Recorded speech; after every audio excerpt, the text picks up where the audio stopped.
Be advised, this episode endured multiple interruptions. For the best experience, watch on YouTube. So we're live. Well, we're not live. We're actually here just recording in our own individual studios. But today is Memorial Day, and this episode will be released later than that because we are going to talk about some subjects that are a little bit, I think saying beating the dead horse is not even the right phrase because it would sound like it'd probably get taken out of context. But we are about 2 years or 4 years removed now from the suicide of George Floyd, and the consequences of what took place is going to be put on display during this episode. And so in order to talk about the civil unrest and the consequences of those actions, I have on the show as a guest Peter of Archway Defense. Now, if I didn't know who you were, who would you describe yourself as? Well, as Peter from Archway Defense, I'd start with that. But Archway Defense is a training company. We travel coast to coast, border to border, training state, local, and federal law enforcement. We also have corporate clients and private clients on top of that. Ultimately, lifelong student. Awesome. So how did you you told me once on how you got started going from working to teaching, but I'd like to hear, I think that might be a good story to bring back out of the grave. Start with some good news. Yeah. So I was a Fed. You can, the Glow boys in the chat or comments can make their comments, whatever. I was an air marshal out of the New York field office for 5 years, flying literally all over the world, mostly international, with teams, great dudes to work with, phenomenal training, but waking up in a different country every day, ask myself that honest question of like, could I be doing something better with my life than just kind of transiting the globe and watching bad guys as they're on the aircraft? And ultimately I did. So in 2014-ish, started Archway Defense, got into training, separated from the Air Marshals right around end of 2014, beginning of 2015. So you've been at it for some time now. We're almost at your 10-year anniversary. Yeah, actually, it's 10 years, it's wild actually to think. Yeah, I haven't thought about that too much, but yeah, 10 years, dude. Well, I'm not gonna try to embarrass you too much, but in those 10 years, what are two milestones, one personal and one professional, that have stood out to you? The milestones, I think the professional one is the realization of how many people we've been able to train. And I think that's, we'll keep the numbers to ourselves, but it's in the many, many, many thousands and thousands and thousands. It's a lot. It's a ton of cops because we collect all that data on who we train from the waiver. You have to sign a waiver. So it's our data collection on that standpoint. But going back, just the sheer number of people that we've been lucky enough to get on the range with, to let them into their house, if you will, their PD or their agency, and work with their people. It still kind of blows my mind when I go back and see that total number in our database. I'm like, it's just wild. So from a professional standpoint, I guess that's also personal. It's selfishly, I take pride in it, whether should or shouldn't, but don't really care. I take pride in it. It's been pretty amazing. And then getting those calls from officers or individuals that called after an incident and thanked either myself or one of our instructors on a personal note, that kind of, it gives me a sense that maybe I'm on the right path, you know? I'm glad to hear that. I think I don't want to say that instructing is a thankless job. I don't think that's exactly the right way to say it, but it certainly can be. It certainly appears from the outside as sometimes walking on the line between two worlds, because you're participating in the environment, but you're not necessarily the direct actor, and then you have to deal with kind of the internal struggles of those who can't do teach. Should I be active again? Hmm. Could I, how, am I worthy of teaching these students? What do I have to offer? And I wonder if you'd agree with me. One of the single most important elements, character traits of a good instructor is integrity. I would say integrity. And then also, I had this conversation on our last road trip, which I was gone for 30 plus days, but somebody, somebody asked if they could join as a law enforcement instructor. He's like, "Hey, can I jump in on one of your courses down in Texas at TTPOA?" I'm like, "Sure, man. I don't care. Please come on out." And so during the breaks, he was like, "Why do you teach the way you teach?" Which, if you shot, anyone who shot with us or myself or any of our instructors, we have a very unique teaching style. I'm like, well, it all comes back to the concept of being a servant. And I think that's something that's missing from a lot of the tactical instructor guys. They want to talk about their background, and I'm super proud of my background, but at the end of the day, it doesn't matter. What matters is our ability to drive performance in others. And if we're not driving performance in others through our teaching methodology, the drills, all that other stuff, then we shouldn't be doing this work. You are, as an instructor, you're a servant to the people that are entrusting you with their time, which is the most valuable thing. And if you're not serving them, if you don't have that servant spirit, if you will, it's probably not a good fit. It's going to be super thankless, and then the ego is going to take over, and you're going to want to talk about your war stories and all your cool, like, I did cool stuff back in the day. It's not about that anymore. It's solely focused on, can I drive performance in the person that's with me on the range today? And if they can't leave here a better shooter or better whatever we're teaching, then I failed them. It's literally that simple.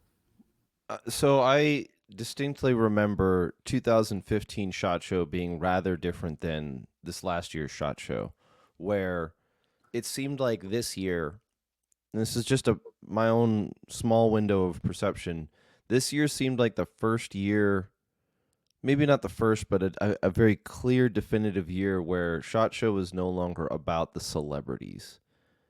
There were certainly ones there in their own way. I think the Liver King showed up. I missed him every time, but I actually did see him. He's hilarious. Way shorter than I would have thought. That's not a rip on him by any means. I was just, you have an Instagram mind in your head, and I'm like, holy, you are not nearly as tall as I thought. It's easier to look ripped when you're a short king. Okay, us tall boys have a lot more work to put into. It's just surface area we got to build on. No harm, no foul. But he seemed like a pretty chill dude. So it's just pure mathematics. But yes, the celebrity thing kind of died. Exactly. Yeah, but I mean, and it died. It died across the industry. Like, it's just not all about. Like, I remember in 2015 going to SHOT Show, and there'd be like a celebrity appearance at a certain booth, and there would be 150, 200 people packed into this like little space, all waiting to shake his hand. And this year, I'd see folks who do have quite a bit of public following, and they would have a meet and greet at a certain location. There'd be 20 people in line, maybe 30, and they would just kind of filter through, and there just wasn't this huge crowd waiting to meet, the guy from the thing, and you're like, oh, okay, cool. So that's nice. But what I'm saying about that, and I wanted to translate it onto your instructing thing, is, have you seen that reflected in the instructing world? And if so, where, if so, or if you were to speak to a younger instructor who's getting started in the field, what advice would you give them, especially on ego? Well, yeah. So I'll start with the first part of the question, which was because there are like celebrity instructors. I don't even know if you can call them that, but there are instructors that have notoriety. Fair enough. Sure. Like, I think that's a good way to put it. So there's instructors that have notoriety, and some of those guys are absolute beasts, phenomenal instructors. They're doing good work. They're out there in the grind, and they have the right mindset. Then there's also, by contrast, there's similar notoriety, but we won't name names, but there seems to be people that forget it's not about you anymore. Once you get into instruction, it's literally not about you. The only thing that it is about you, is your ability to drive performance in others. It's not, if you look at some of our course descriptions, I'll send them over, but we joke about it, we make fun of it to the extent of, if you're looking to sign up for this course to tell all your friends that you took a course with this guy, like, don't sign up. We don't want you in the course. This is not a social hour. If you actually want to get better, sign up for this course. That's it. So there are people that are leaning a little too heavily on their background, which I can't blame them, because some of these dudes, phenomenal backgrounds, and they've done God's work all over the world, and they should be proud of it. The difference is, once you hit that instructor level, it's literally not about you. It's about your students, that next generation, so that as we phase out, that next group is better than how we started.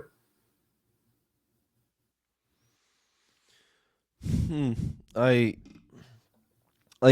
can see it in my head and I understand it. I'm also thinking, like, I can see where it can be difficult for people as well. It's not so much just about the arrogance, though, and I want to be careful on that one. Is like, we can all immediately jump to the stereotypical, like, I'm going to use the word brovet derogatorily on purpose, but like you're stereotypical. You know what I mean? But we could use that metaphor generically and be like, okay, you got the guy who did the thing and he's all like swagger and whatever. I get it, but the thing is that's not everybody. Not every, like, you look at a cross section of a special operations unit, and you're going to have your meatheads and your your party guys, and you're going to have your readers and your writers and your thinkers and your I lost somebody.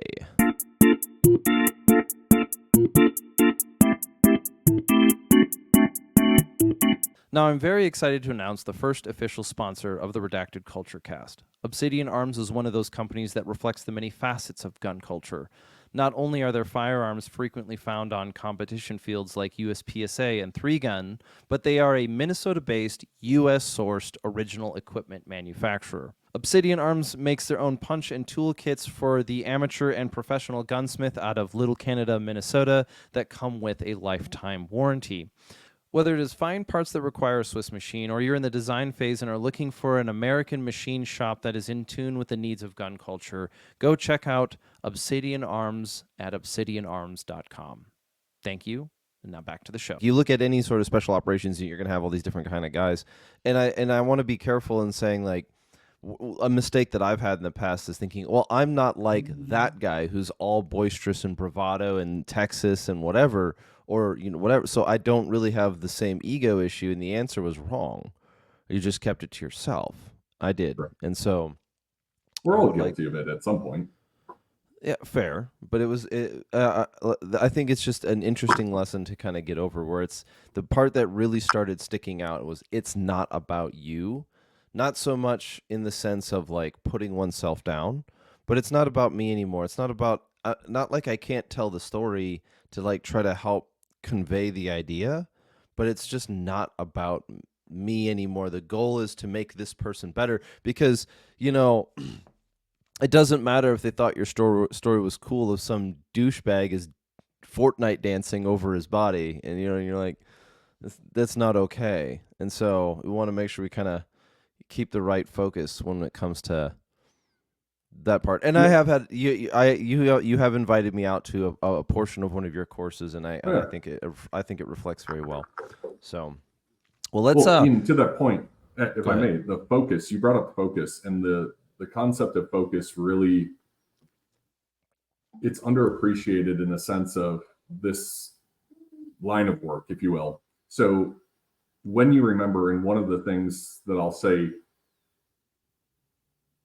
frequently in courses is that, in being Memorial Day, drive through a cemetery. A lot cooler dudes than me have died doing the right thing, that were way cooler, had better kit.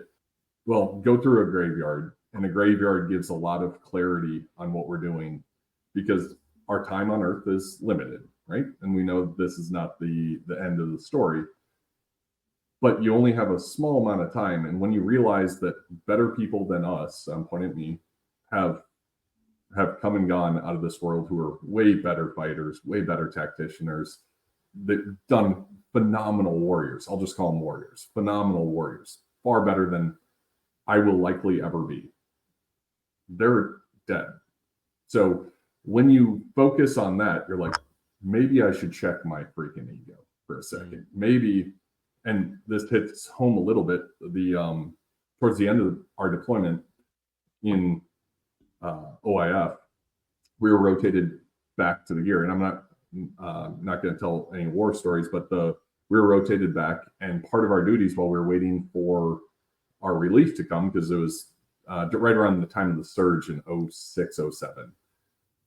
Well, we couldn't leave until our relief came, which is really normal for those of you not in the military. The concept of they don't just let you go home when your time's up, right? Your deployment's up. Well, if your relief hasn't got there, they don't just say, okay, go home, enjoy it. You have to sit and wait for your relief to backfill you.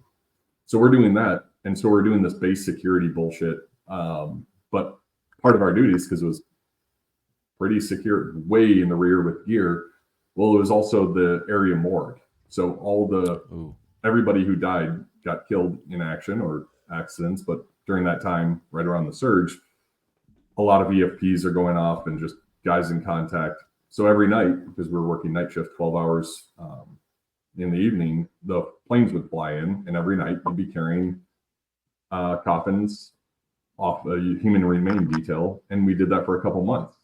And you're seeing just a stream every fucking night of guys, and I'm saying guys because I don't know of one female that we carried off, and that's not a rip, that's just a statement of fact. So these guys that are coming off, and you're looking at who they were and where they came from, where their contact was. Sometimes they're being escorted by one of their teammates, and you're like, fuck. Like, I remember on it was Christmas Eve, we had 3 or 4 that got killed that day, and they flew in that night. And that realization that their family isn't going to know until Christmas Day, because it just happened. Like, it's middle of the night and Christmas Eve.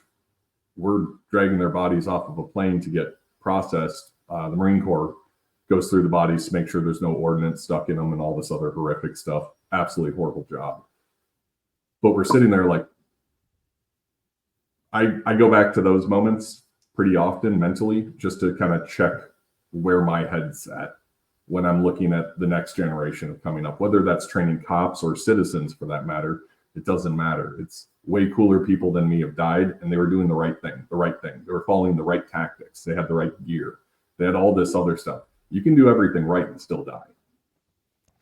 Yeah, there was another, what was another one that I heard someone talk about that recently was Navy EOD. You can do everything right and still lose. But there's plenty fields with that, and there. It sounds bleak, but I really don't think it is.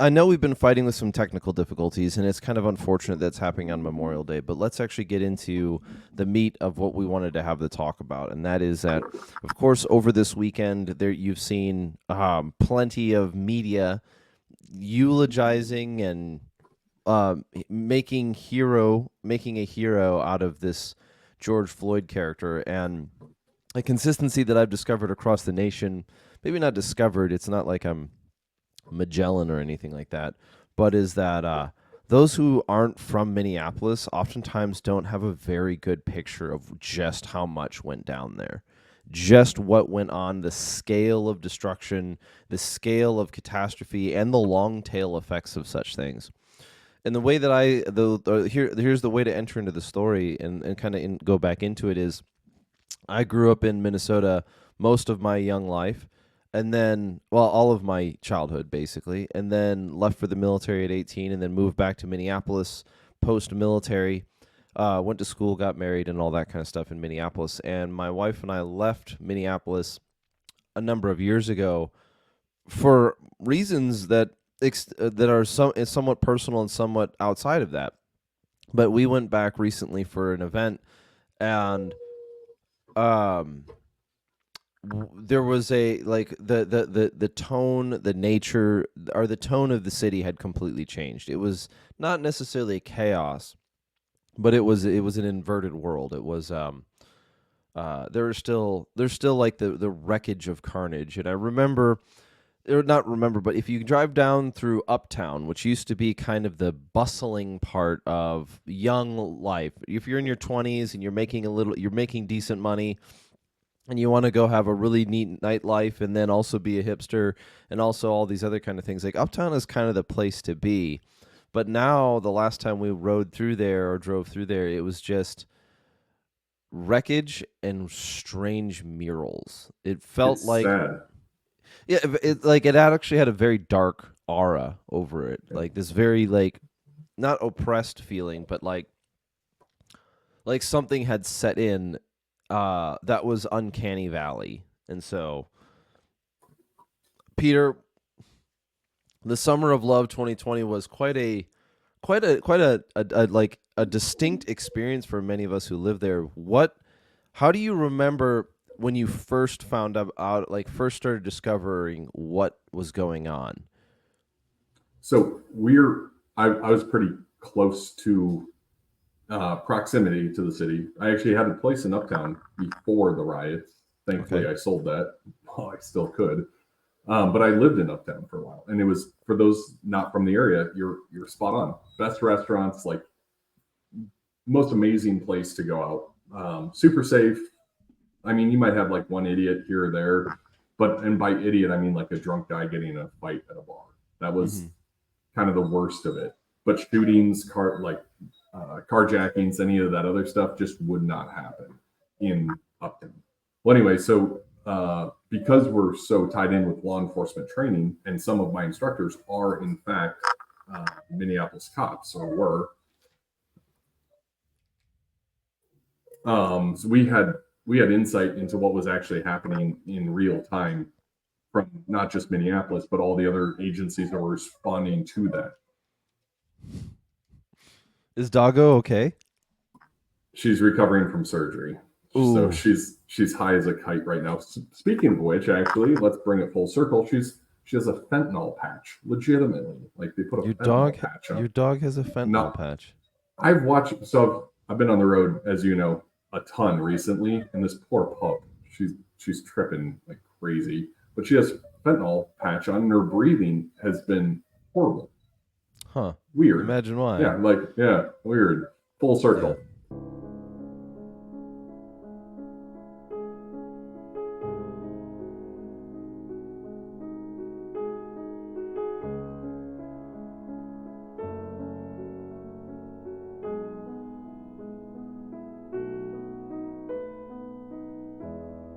But anyway, so back to Floyd, back to Uptown and the riots and everything else. We were pretty close, and we're getting text messages, phone calls from guys that are working in there. They're responding into it, telling us in real time what's actually happening.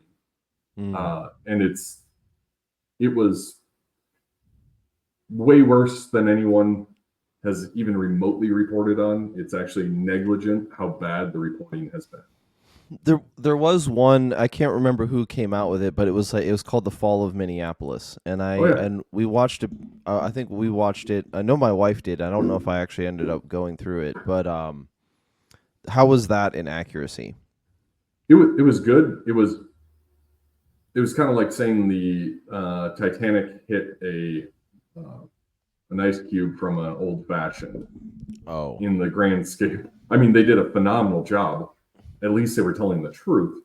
The danger is it was quite literally just a small piece of what actually happened. so the scale of it is constantly getting missed. Now, but at risk of losing that, though, we're kind of bringing this up a little bit before, is that the issue with statistics is you don't need statistics to define morality. Yeah. It's not measured in that way. And so how are some of the ways that you can portray the scale of what took place in that year? The best one that I've come up with when I'm talking to people who haven't been there, who don't know anything about it, I'm like, we had 7 miles of burned buildings. So take 7 miles in your city and destroy it. I mean, it's kind of simplistic, but people are like 7 miles. I thought it was just localized as one little area. It's not even close. 7 miles of burned buildings. I remember hearing the statistic of 1,500 or so. Yeah, that doesn't do it justice, because it's hard for people to wrap their head around seeing 1,000 buildings at one time. Yeah, But if you or put like 7 miles, you're like, oh shit, that's a 7 lot of miles. destruction. And remember, that's urban. That's not like 7 country Correct. miles. That's urban, Yeah. house to house to house to house, or Yep. business to business to business. I think another one was, it was something like I think it was something like 38% of the businesses that were damaged were uninsured or underinsured. So the explanation and the excuse that was given by the quote unquote rioters is that, like, oh well, they'll just pay for it with insurance. Is that no, they won't. No, they won't. And No, and you can prove it because most of those haven't come back. Most of the buildings, most of the property, they razed the buildings, and it's just literally dirt right now. If you drive down Lake Street, you'll see never-ending plots of just dirt. You're like, in a major city, that's prime real estate, and there used to be something there, and you have to go into the Wayback Machine to find out what it was. also known as memory. The one, okay, so anecdotally, one of the things that I saw that really set the tone was the amount of, I'm going to say, hasty graffiti that was more or less signaling, don't burn me. Yeah. There's actually a photo I took of a place that said, like, don't, it was spray painted on, like, kids live upstairs, don't burn us. And you pan up afterwards, and the entire building was destroyed. Oh, no. Yeah. They didn't care. It was anarchist. It was orchestrated. I mean, what blows my mind is the fact that flamethrowers were found by Minneapolis and the feds. That never came out. How did I not know about this? How did I not? Flamethrowers. And anybody who wants to fact check that, maybe do a Freedom of Information Act. Say, was there any energetic or devices that were used to spread fuel faster? Curious.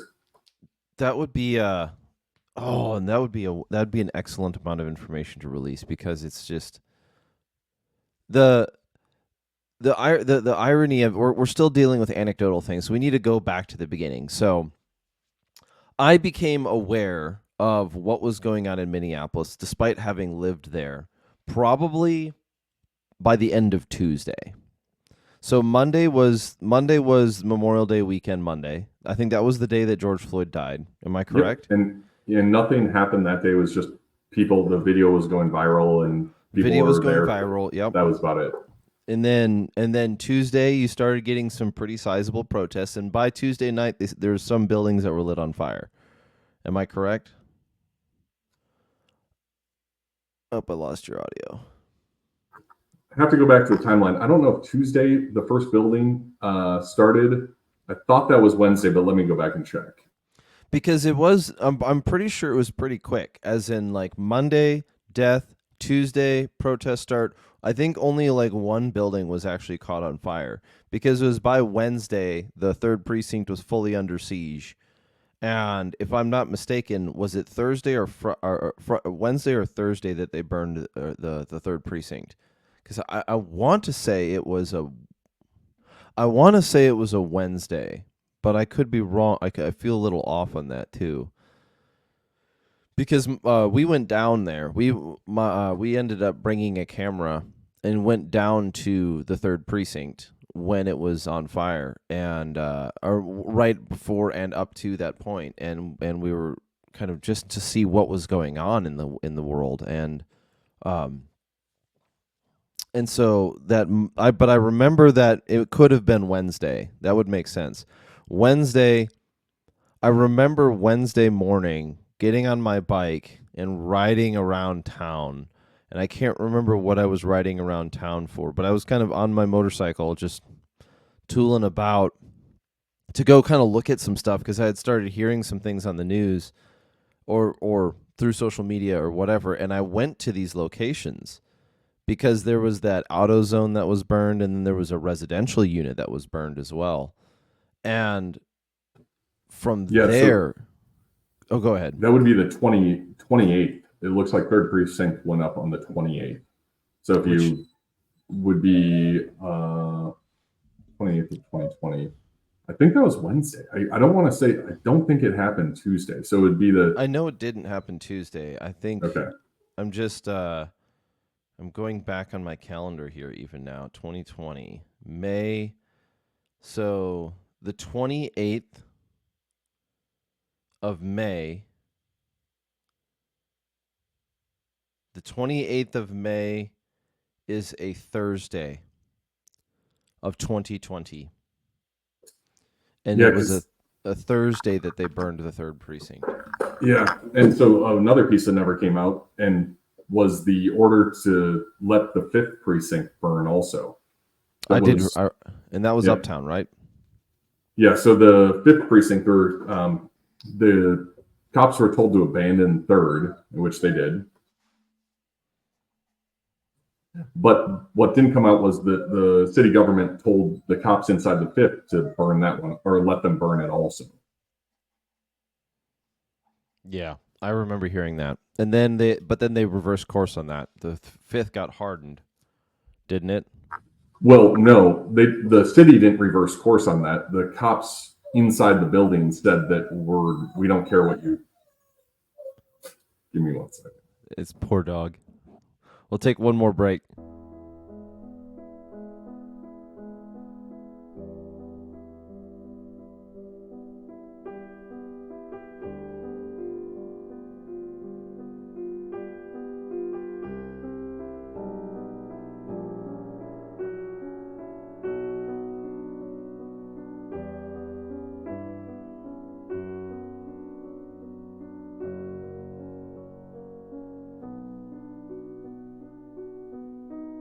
You know what no one can accuse you of, Peter? No one can accuse you of not caring about your dog.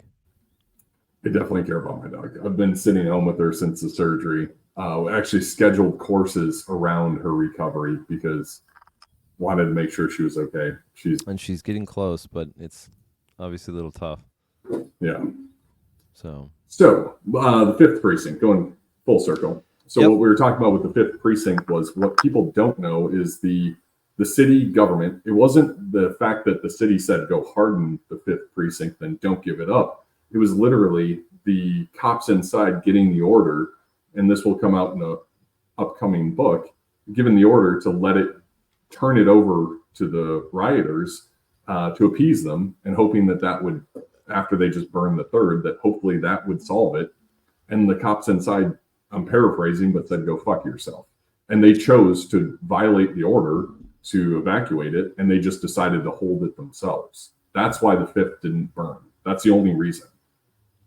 And the distance between the third and the fifth is important, because the third was in the locality in the location near where George Floyd died, but the fifth was Uptown, right? Correct. They're not. Yeah, I mean, they are close enough, but they are not. The third is where it's in, like you said, it's much closer proximity to where Floyd was. Fifth had nothing to do with Floyd whatsoever. No. And then also, well, I mean, there's also I think it's Pillsbury Street, which is on one side there's like a bougie furniture store, and on the other side there's a Kmart. And there's certain social dividing lines. Maybe that's not the right way of saying it, because we're not going to build a caste system out of it. But there was an interesting influx, because the protests. So I want to start. I also want to. We need to go over some of the myth issues too, because when we were at the third precinct, the first thing that everybody said, anytime you met anybody, were we welcomed? Yeah, sure. My wife and I were not distinctly a targeted or attacked or anything like that.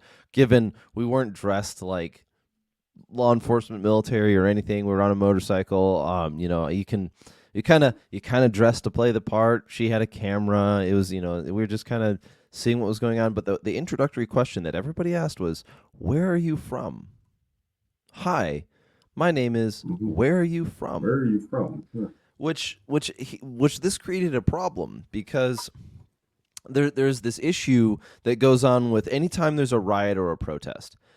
Every time there's a riot or a protest or anything that goes on, it not only comes out that the agitators weren't from there, but then it's also used as an excuse to sort of justify the actions of the people who were from there. Let's take the example here. And this is a loose example, and I'm not saying that this is the moral way to do it, but we've got another set of protests that are going on right now. Israel, Palestine, whatever, right? And there was a where was it? There was a campus that ended up breaking up the protest and arresting a bunch of people, and they said something like 70 to 80% of the people that were arrested weren't from the school at all. Okay, so then what happened to the 30% who were?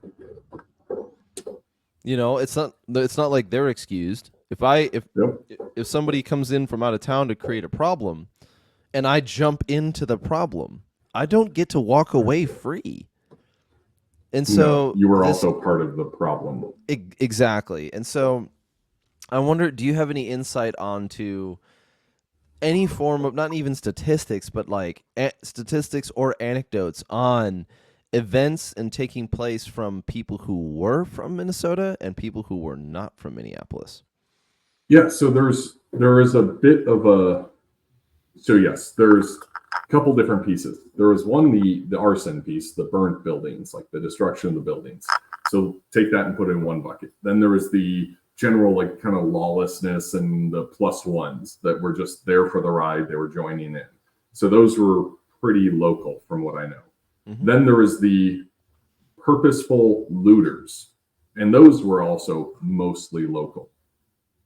So you had groups that were doing a couple different things, but the ones that were burning, to my knowledge, there's been less than, I think, a dozen, somebody can check me on this, a dozen people charged with the arson over all of the riots. And we're talking even liberal, hard left-leaning Wikipedia has photos of 203 buildings that are completely fired, like gutted with fire from the riots. So even their page can't hide how many buildings were set on fire. But the charging of, there weren't that many people charged. When you were physically in there, how many people, or pardon me, you were physically in the downtown or that area when it was going on, how many people do you think were there? Oh, you mean roughly? Just specifically at the 3rd precinct? Oh, there probably was about, conservatively, mingling about, and I'm talking about this conservatively, mingling about whether they're observing the Minnehaha liquors getting burned, because that went up first, or they're drinking in the parking lot, or they're throwing a bit of a rave or whatever you want to call it, like some sort of partyish thing, or they were particularly, doing that. You get the somewhat famous pictures of the dude standing on the cars giving the communist fist with the flames in the background. Conservatively, in that parking lot, there was 500 people. But I think in reality, we're probably easily closer to 1,000. But here's the thing, too, and this is the only other factor that's an issue, is that the concentrated area, because the 3rd precinct was, if you were going to think of it as like north, south, east, west, it was, you had kind of an intersection, and the 3rd precinct was in the southwest corner. The southeast corner was Minnehaha Liquors, and then the north was a parking lot for a series of businesses that was actually quite large. You had a large grocery store, large big box store, and the big names that are somewhat, well, one of them is a national brand. And the point on that is this massive area, you could fit like if you did shoulder to shoulder, you could probably fit 10,000 people there, easy. But so there was at least no less than 500. But the thing is, that's just talking about that block. There were constantly people coming in and going out in cars and vehicles. They were milling about. Once something was no longer interesting to them, they'd go somewhere else. But as we left the area, for miles, you would see this devastation, and you would have like if there was a bank, there was somebody with a sledgehammer smashing open the ATM. If there was if there was like a restaurant, the windows were caved in. If it was if it was like a Wendy's, it was probably on fire. If it was like, there was all this just kind of like and you kept going, and it took us. In order for us to get in there, and like I said, we're on a motorcycle. This is just the night that they burned the 3rd precinct. It took us a while to get in because it was bumper to bumper, people throwing parties in the road, and we were on a motorcycle, so we could just kind of like weave in and out and get around everything. It felt like riding a motorcycle in Afghanistan, which is something that may or may not have happened in my life. But the point was there was this like front quarter panel rule where it's just whoever's front quarter panel was in who was in the front got right of way, and the lights didn't matter, and there was no speeding because you could go an average of 2 miles an hour, but it was just people everywhere. I mean, hanging out of cars with bottles of booze in their hand, and just kind of a little bit of havoc. But the thing at that location, there had to be at least 500, but I want to say conservative. That's trying to be as conservative as possible on the number. And then it just didn't end, and you kept driving, and we'd go from neighborhood to neighborhood, like, and this is a distance map that's not going to make sense to people who are not familiar, but we went from Uptown to Snelling, from Snelling up to 36. And there were fire trucks out, and they were putting out buildings, and there was hoses over the road, and we had to take alleyways and back roads and sidewalks to get out of the city. And so that was just that night. But it was the atrocity of what happened there on so many levels. I was looking up, governor of Minnesota said there was 20% of the rioters were from out of town. That's what his estimates were. 20%? That sounds about right. 20%. So then the again, rioters, the looters would be in a different ballpark. I would say most of those would be localized, but the arsonists, that's where it was really interesting that I believe there's even half a dozen that were arrested from out of state or unknown states. Sure. Whatever. So then you're like, okay, so Monday, you hear about it Monday, you get in a car, let's say you're pissed off and you get in a car that day and you drive up from wherever. So you take a day to drive, you're there Tuesday, and then you're like, yeah, let's just burn everything down. Like, not even my state, we're just going to burn it down. It offers the biggest data point that I've personally seen the photos of is the flamethrowers, because those were creatively engineered. There's no way you could just rapidly throw together a flamethrower. It doesn't. I mean, maybe you could. I don't know. I'm pretty familiar with weapons. It would take me a little bit to understand like how to get the pump going and what battery source and how to mix the fluids and kick that out at velocity so you could light up all these buildings at the same time. And for the people not listening, at the time I lived just south of Minneapolis, in a nicer area, but our windows faced due north. So I remember looking far left, far right, skyline, and it was just smoke rising from the entire skyline. I'm like, I haven't seen anything like this since Iraq and Baghdad. Like, and it wasn't even that bad then, because it would be 2006. So you'd see like pockets of like a car on fire here or something going on over there, but not the entire skyline lit up. It was, to say surreal is an understatement, but to get all of those buildings to light basically within an hour each other that's coordination. There was a level of coordination there that was, if nothing else, disgusting, but also impressive. Because from a not a legal perspective, but from a moral perspective, how would you differentiate? How would you evaluate it differently if it was spontaneous versus if it was deliberate? So it would go into, from a moral standpoint, spontaneous. So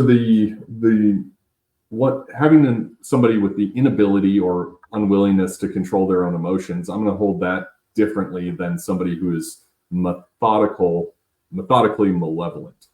Fair? Sure. Oh, no, absolutely. Because it takes a level of pre-planning that is the purest form of evil.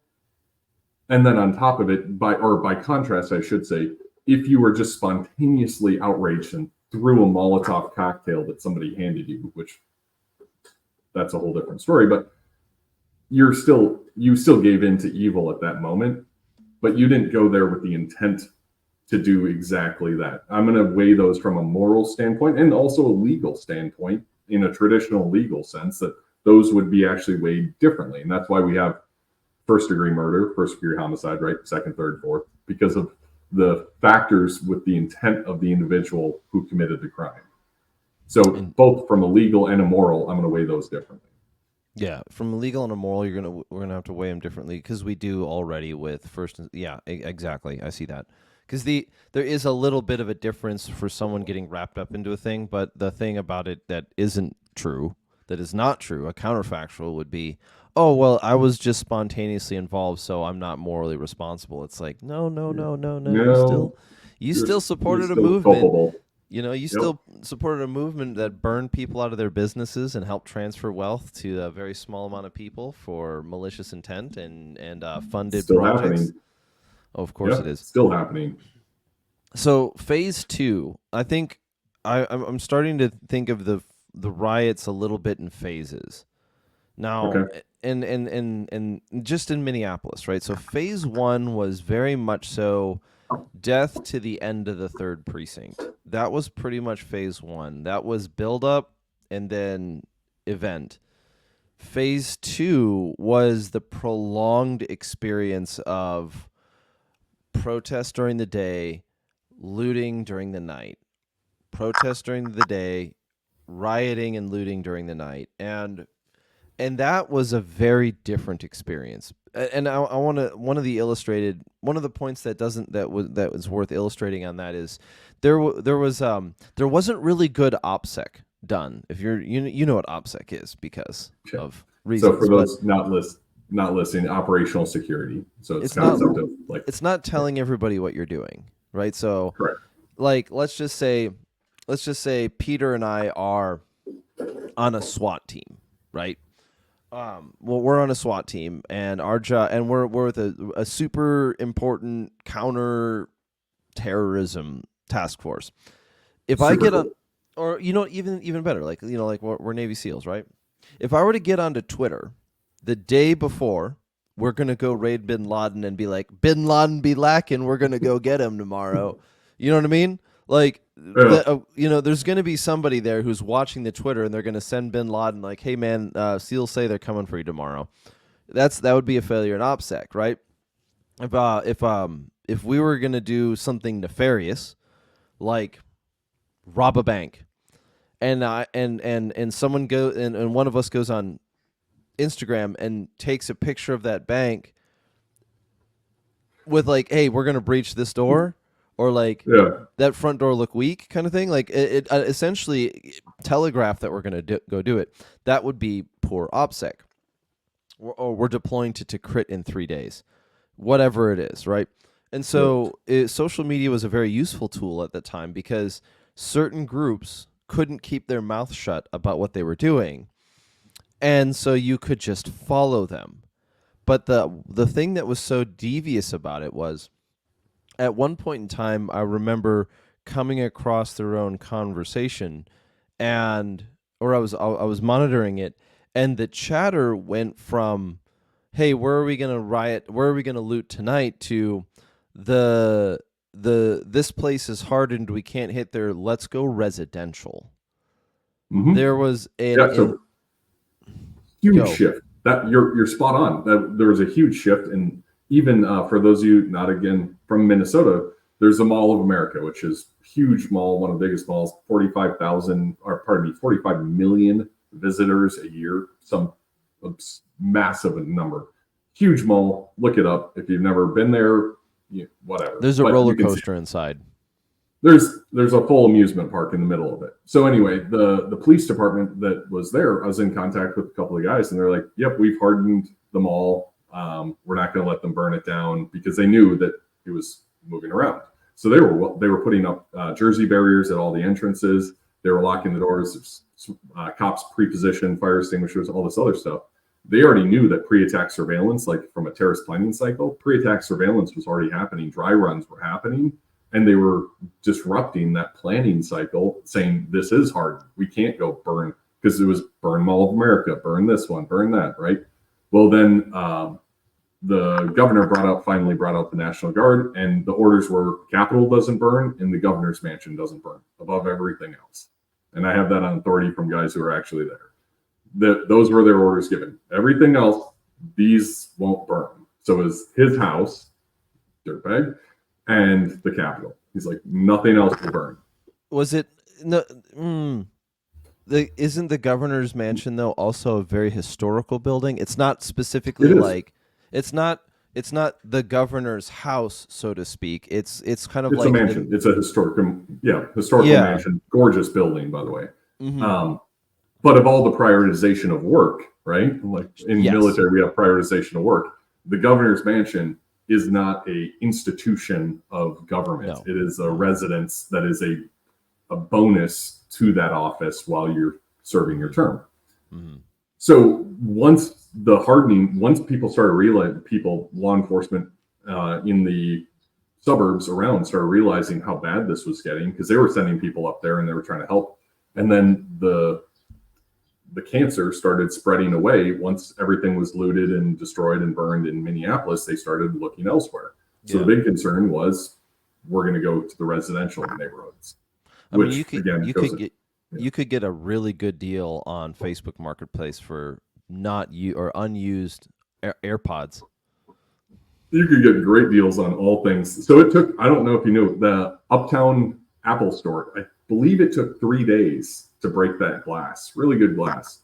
They were trying to break it for 3 days. They finally got it on Thursday night, I think. They finally got through it. Apple's never brought their store back to Uptown. Again, for those listening, Uptown was amazing area. But yeah, you would see these guys on Facebook Live or Twitter at the time live, and they'd be posting, I mean, everything they're stealing. You see them pulling everything out. And then Marketplace was jumping up pretty quick with all sorts of looted stuff. And immediately after that, Facebook started implementing a tracker so that you'd have to pay your taxes on all that stolen goods. Uncle Sam's going to get his cut. One way or another. One way or another. Hey, it looks like you made $30,000 on Facebook Marketplace with goods of questionable origin. Hey, look, no, we're fine that you took them. We just want our taxes. So you have to pay your tax, yeah. You got to pay your taxes. Okay, so moving, kind of rolling on. So the first couple of days were just odd. They were just, like, I remember the air being just off. You had this dichotomy, this political dichotomy of, oh, the protests are just the protests, like, okay, you don't want to lump in the protesters with the rioters, and it's like, okay, no, actually you do. They're consciously playing cover, they know it, or they're participating and they're just changing costume, and so we know these kind of things. We're observing people who live in our own city. Then I think this was the part that was another part that stood out. We're observing people that live in our own city who have this violent vitriol against their own, like, neighbors even, or close neighbors. And it was just, it was like, there's something tangible there. It's just this, it wasn't like a pogrom. We're not going to go down that road, but there was definitely there was this, like, not pride, but entitlement to be able to go do the damage. That one was pretty strange. Like, oh, I'm kind of like angry. Eat the rich thing, right? Tax the rich or burn the rich or whatever. Or eat the rich, the communist concept. Because I was watching a lot of this garbage on social, and it was what's that stupid communist concept they use, which is like reappropriation, or they use a term for looting that they don't want to say looting. It's anyway, it's stealing shit and calling. Not even that, because it was I'll find the word for it, but it was a concept, and I heard it actually on this feed that just super neo-social anarchist, kind of weird, kind of compounding or mixing socialism with anarchy, which whatever. And so their feed was really good, and he would have to pan away every time he came across people for, like, blatantly breaking law. And then when he accidentally captured it, because it was happening everywhere, when people are running out, he was like, "Oh, they're just reappropriating goods or something to that effect, because these are the goods of the people, so therefore they have the right to take them." So for me at least, through what we're watching, the information I was getting at the time, it had a really almost like communist revolution feel to it. Mm-hmm. Yeah, I mean, there's appropriation, but that's not exactly accurate. That's probably, but yeah, the communist revolution was very front and center. I mean, if there was a spare inch of unpainted cement, if there was anywhere, like, because graffiti was everywhere. If they didn't drop a good old F-bomb just randomly, because that's art, there was usually a communist fist, or there was something like that. I mean, you've got now we've got famous George Floyd Square with this giant audacious looking communist fist as like the centerpiece of the town. Like, yeah, no, you are the revolutionary. Congratulations. And so we can get into the ideology as we move on next, but I think we need to stay a little bit longer on the ground level, because phase 2 was what I'm calling phase 2 is from the end of the burning of the 3rd precinct. It's basically the day after that happened, because that was the night where you had 150 buildings were lit on fire just that night alone. But you keep going from there, and then and phase 2 is this kind of constant rolling of unrest here, and then it kind of quiets down after 3 or 4 days, and then it comes back, and then it quiets down after a few days, and like Fridays are weekends. There's going to be something going on somewhere in Uptown, and then you had.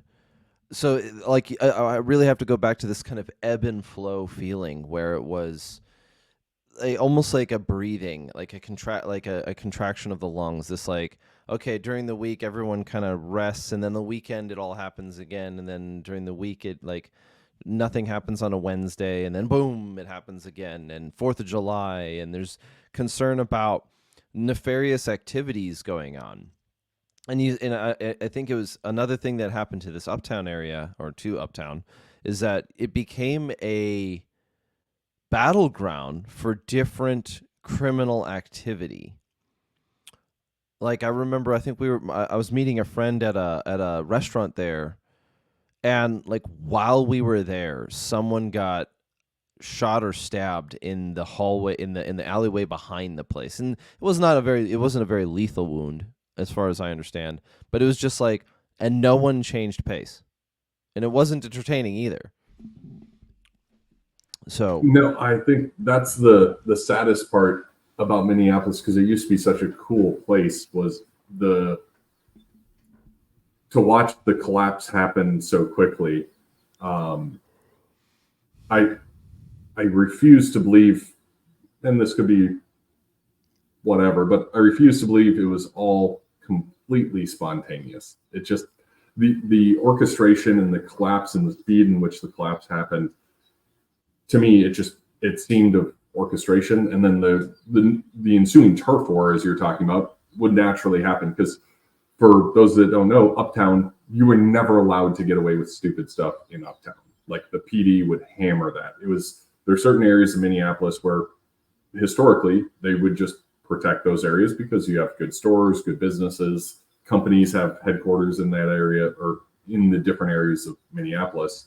So the cops would protect that and try to hold the line and try to isolate the criminal activity to one portion of the city. And that happens all over the country, by the way. Mm-hmm. It's trying to isolate how much they can play their turf war. But after the fall, it was what you experienced was what's still happening today, which is simply there are no rules up there, in the sense of everybody is fighting for every inch. And by everybody, I'm referring to criminal or sociopathic elements fighting for every inch of the city. Yeah. So containment, containment being, it's not, I don't think I would call it containment because that's probably, no, it's accurate. It's accurate. It's accurate. In other words, there's going to be certain areas of town that are, this is how it's going to be misconstrued. But like, there are certain areas of town now that are, no-go zones. Essentially no-go zones. Like you don't, if you drive through there, you don't stop at the stoplights. You just soft roll everything. You're not, if you call the police, they're probably not going to be there. And this is completely confounding to some folks. But so if phase 1 was really short, it was 4 days long, and phase 2 is this, I think phase 2 goes on most of 20 into 21, because there's a couple of precipitating effects that are following on events that kind of keep the momentum going. And you had the death of 2 more people, and one of them was the lady who said taser, taser, taser. I can't. Oh yeah, up in BC in Brooklyn Center. And right? Then after that, you had there's a guy who got smoked by the marshals in Uptown. And he got, oh yeah, and his story was pretty straightforward. He was on parole, I believe. He's on parole for some issues. I vaguely remember that one. Yep. Because it was the biggest non-story. He was on parole for some form of, again, some issue, and then, but he was constantly posting social media about him like having guns and doing things, no good OPSEC, right? And so the marshals ended up catching him at a parking lot. He shot at the cops, and then they shot back, and he didn't win. And of course, now like that this parking lot is going to become a memorial to the slain, murdered by. It's like no. This consistency. Like, I get it. If you call him a hero, they're probably a bad guy. It's pretty much rule of law at this point in time. Like, if it's so consistent. And so phase 3 though, and this is, I think, where we should kind of transition from the events that took place during that time, some of the anecdotes, to the long-term, long-form. Because phase 3, the way that I would describe phase 3 of what happened to the fall of Minneapolis was the apathy combined with the, not necessarily, it's not kowtowing. It's something happened in the government of Minneapolis at that point in time. This attitude and this governance and this decision-making process, which really gets quite kind of suspicious. Minnesota, for the longest time, was such a milquetoast-ish kind of Midwestern state. If you think about all of this is happening during the time of COVID, whatever the furthest left state was doing, Minnesota was doing a very toned-down version of that. You could almost describe it as somewhat center-ish, very left for sure, but like somewhat let's just call it moderately left, even though there's a little bit of a misnomer there.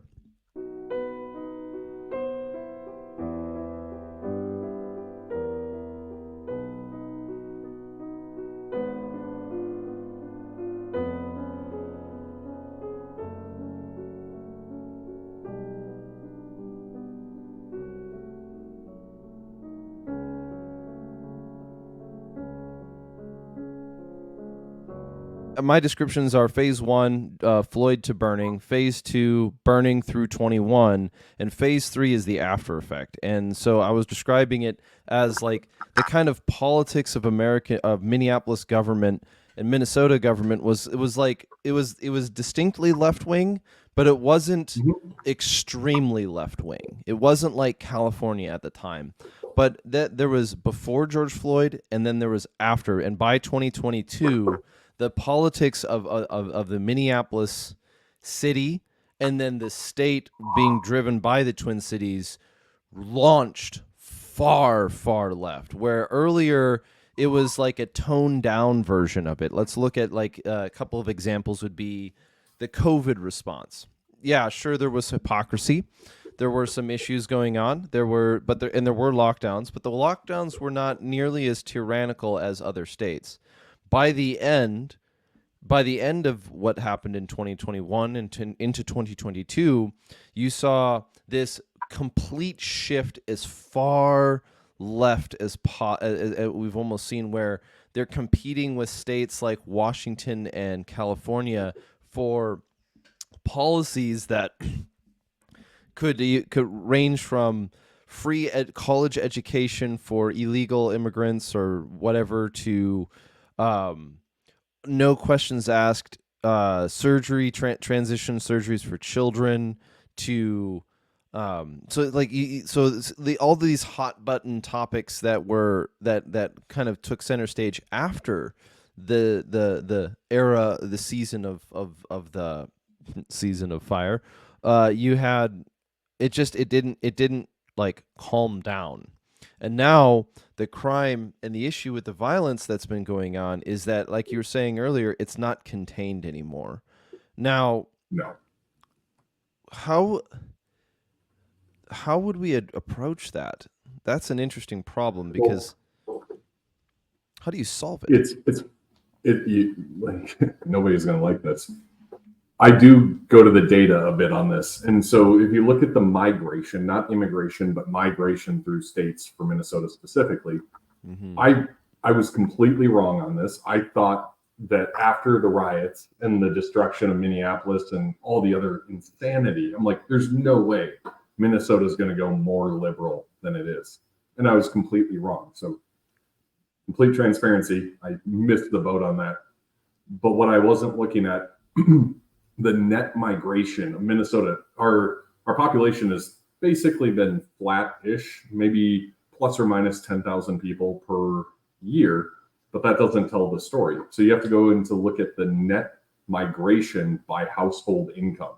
And what's happening is, yeah, we're staying flat, but we're actually losing like 60, 70,000 people each year that have a household income of 80,000 plus. We won't go into the data too much, but the long and short of it is people who are actually making money and paying taxes, they're leaving. And then what we're backfilling with is individuals who are making less than 30,000, which is poverty. So Minnesota's actually speeding up because the people who were holding it in that kind of weird, it was definitely left before, but Minnesota's so big, and you know well enough, that outlying region away from St. Paul, Minneapolis, Rochester, and Duluth is all incredibly conservative. It's solid red. Well, the balance of power shifted so quickly for a couple of reasons. One of them is the people with means woke up one day, and when you get a call or when you call the police and they say, we have no one to send you, you're on your own, which happened many, many times during the riots. They're like, there's nothing we can do. We don't have people. We have no one to send you.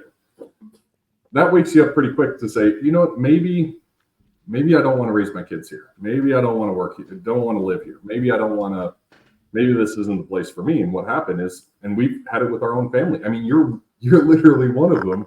Friends and family have left. They've simply like gone to Florida, gone to Arizona, gone to Texas, gone out west to Wyoming, Idaho, to South Dakota even.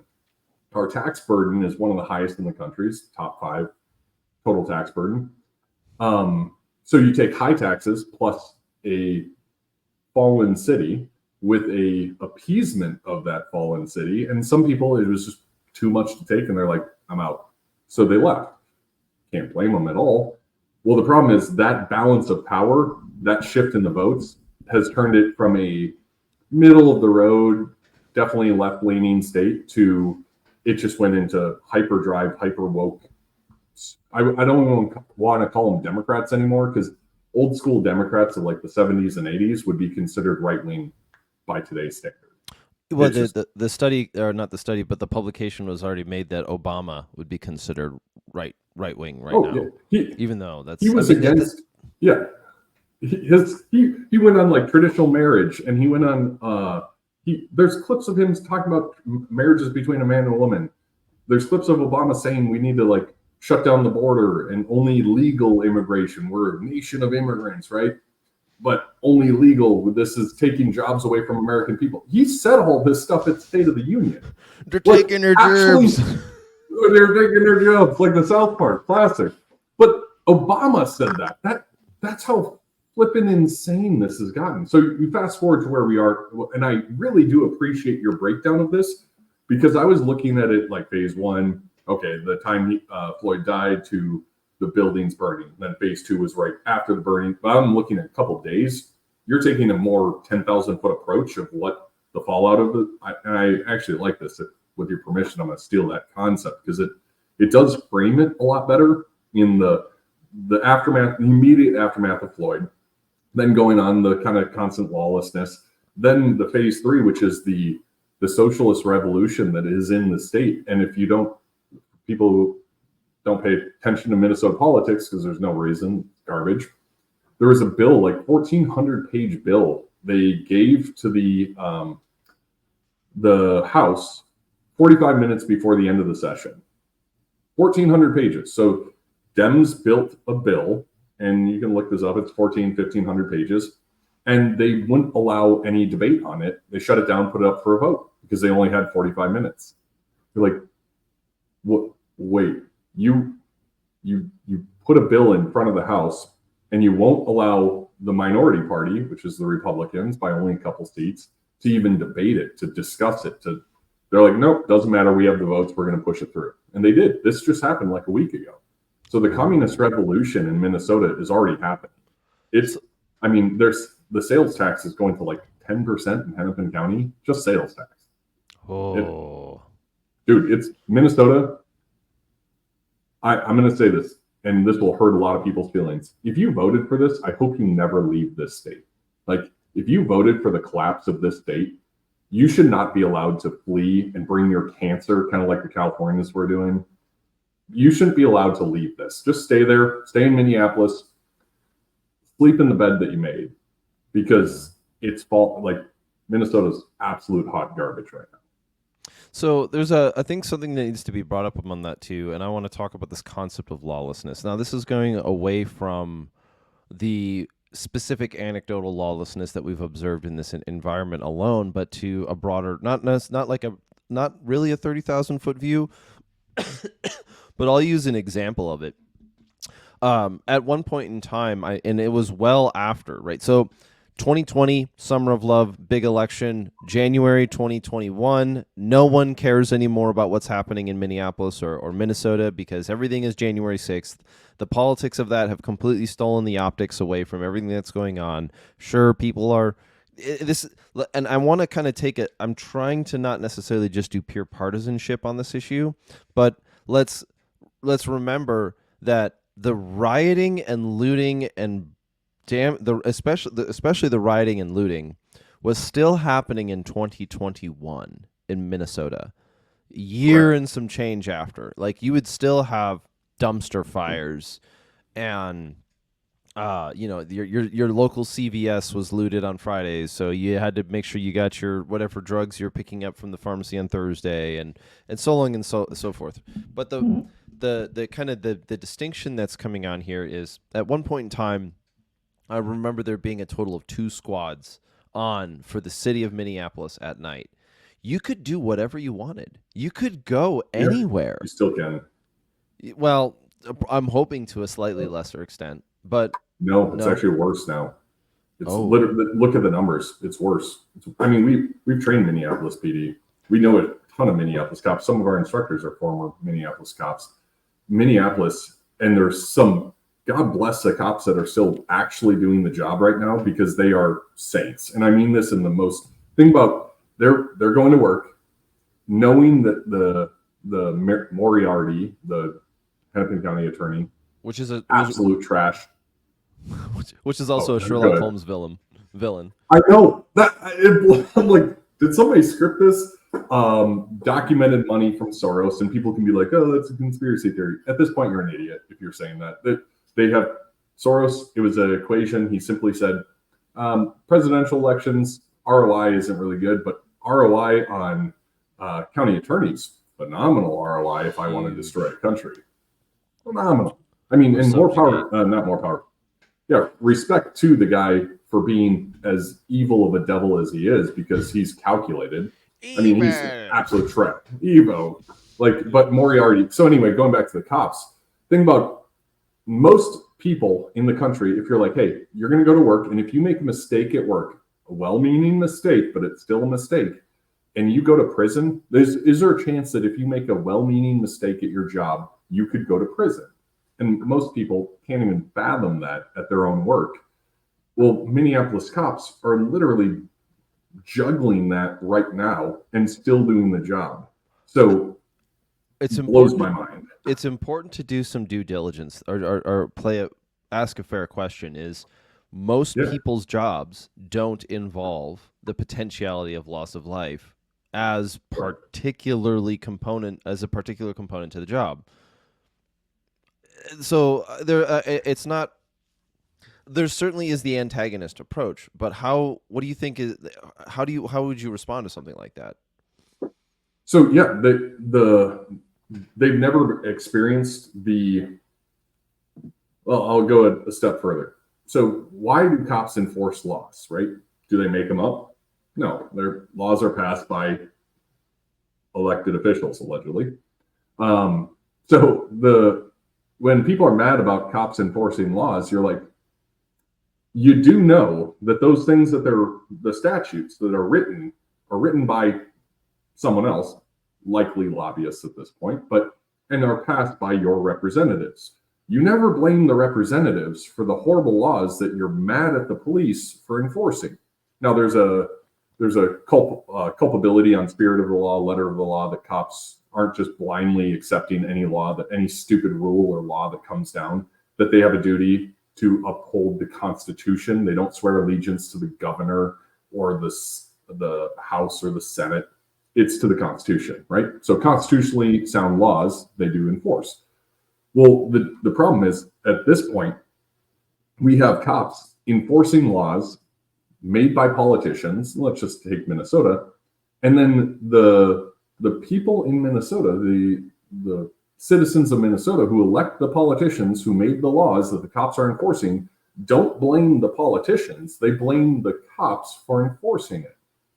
It's a level of disassociation that is almost a mental health issue at this point. I know we overuse that, but it's so insane to me.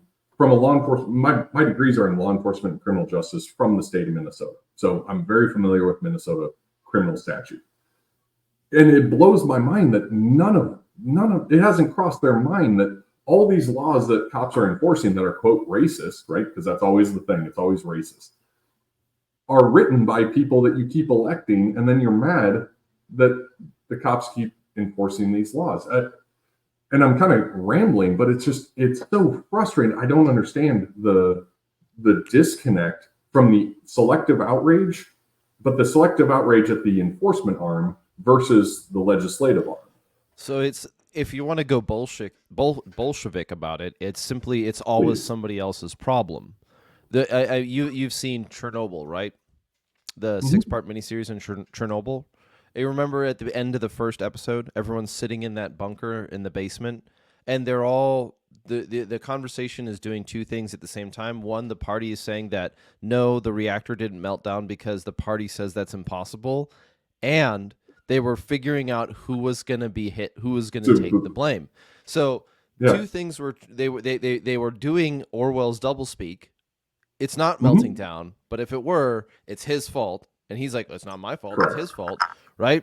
So you have this Bolshevikism of, well, the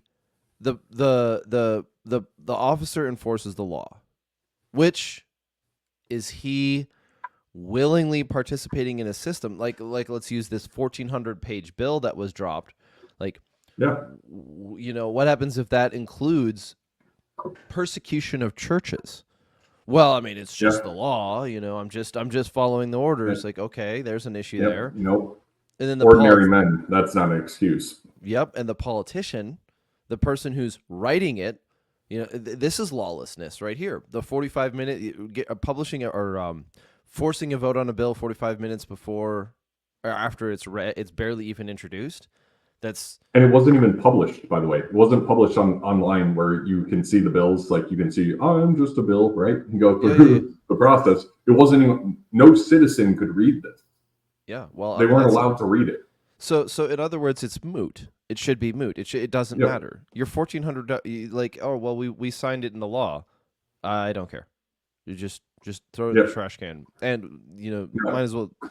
But so you've got issues on every layer of analysis now. You have the police officer who is caught or stuck between becoming ordinary men or going to jail for doing what he was hired to do and instructed to do and directed to do by his leadership. Then you have the politician who, now at this point in time, I think they're in on it. I think they're in on the crime. I think they're in on the crime. I think they have something to do with it. And then you have the citizen who votes for the politician who creates the issue that does the problem. And so everyone has somebody else to blame. And it becomes a circular firing squad. The police blame the cops blame the politicians, well, they don't care because they're because they're above. I mean, literally, by the way, one of the politicians, one of the senators that voted on this there's criminal justice bills put in. Mm-hmm. She was literally arrested for felony burglary. There's a case pending. She's voting on laws. She just burglarized a house, was caught inside the house, dressed all in black. Wait, just or how long ago? I mean, weeks. This is very recent. Weeks. Look it up. It's ridiculous. And today is Memorial Day in 2024. Anybody listening past, look within a couple weeks of this. I forgot her name, but she was burglarizing a house. Somebody called the police, naturally. And she was caught in the basement dressed all in black. And now she has pending charges for, she was arrested, booked, everything else. Now she has pending charges for a felony. And then she goes to the Senate and votes on bills for crime reform. You're like, I can't even make this up at this point. Mm-hmm. It's absolutely a clown world. It really reminds me, actually, you're to credit for one of my new favorite books, Atlas Shrugged. You're the one who told me to read it. It's sitting right there. I've read it a couple times over. It seems like something that Ayn Rand wrote. Mm-hmm. It's so absurd. Yeah. Let's if we segue briefly into that, I think the value of the book is that she draws let me rephrase it. I think the value of the book is not purely in her own philosophy. It's worth studying and having an idea of what her idea of objectivism is, and even if it's a little bit utopian in its own way, the utopian of the meritocracy almost is what it is. One thing that I think that book does so well is it illustrates the ways people justify allowing things to fall apart, and the constant shifting of blame, and like with the best intentions bringing everything to its knees, and this sort of the kind of murky evil underneath this veneer of trying to be good people. And I think it's a valuable book to read. Not to make it a Bible or anything, but what do you? No, it is. It's a phenomenal book, but it also highlights exactly what you said. It's the concept of Chernobyl, right? You were saying nobody actually wanted to know what the problem was, and Ayn writes about this similar type of mentality, which is like, well, we filled out all the right paperwork, but she's like, well, Dagny Taggart says, well, did the boxcars ever get delivered to Minnesota in the looking for the grain? And they're like, well, the forms were compiled and filled out in triplicate in response to the government mandate of blah, blah. She's like, no, are the boxcars, did the train make it to Minnesota? Well, you'll have to talk to that person, but the forms are done. And this, it's a chapter in the book. It's exactly the circular firing squad, but the problem is it's going to be, it's a death spiral. People probably heard the concept of a death spiral. It is now, Minnesota is in a death spiral because of the citizens keep voting for the same politicians. Politicians keep doing the same thing, bankrupting the state. Then the good people leave. They shrug, if you will, and they're leaving. in mass, and then who's left? Well, it's the same idiots who will vote for the same idiots who will put out the same bills that will create the same anarchy that we already have and just make it worse. Mm-hmm. Yeah, it certainly does create a kind of a bleak outlook for it. So the going back down to the lawlessness, though, and I think this is the part that this is the part that's probably the most difficult for me to be able to completely wrap my head around. And it's not just the physical visibility of lawlessness. We were there recently for an event. We saw, like carjacking, and we saw these things going on, right? There's this spirit of hopelessness and helplessness that has taken over the city, because even though there are plenty of people who are capable, both physically and I would say intellectually, of defending themselves and maintaining to a high moral standard, they no longer believe, and I think for some good reason, that if they do the right thing, it will be treated as the right thing. So No, let me, they shouldn't. Well, they shouldn't, but here's the issue. Again, what's the issue? What's the issue with carjacking? Like, how do you solve the problem of carjacking? I mean, you could probably make a short video of it, but you could ask the British SAS what they did about carjacking, and I think it would put the kibosh on it really, really, really fast. But there are some other things about it too, that the unwillingness to even defend your own life. It's the also like the unwillingness to participate in your own community. It's just leave me alone, let me go on in peace, and let it carry on. The lawlessness that I'm trying to encapsulate is that you have it on that top level of analysis of the politics. This 1,400-page bill effectively doesn't matter to the people because, one, they're never going to read it, and two, it doesn't matter because who's there to enforce the laws? Well, they are there, but they're only there to enforce the laws against political enemies of the voting, of not the voting class, but the political class or whatever. And so you have this issue. So that creates a two-sided spirit of lawlessness. The person who's going to, let's just say, call them a criminal is going to say, "Boy, it's payday. I can do whatever I want in this town because I'm gonna if I get caught, they're going to let me go right away."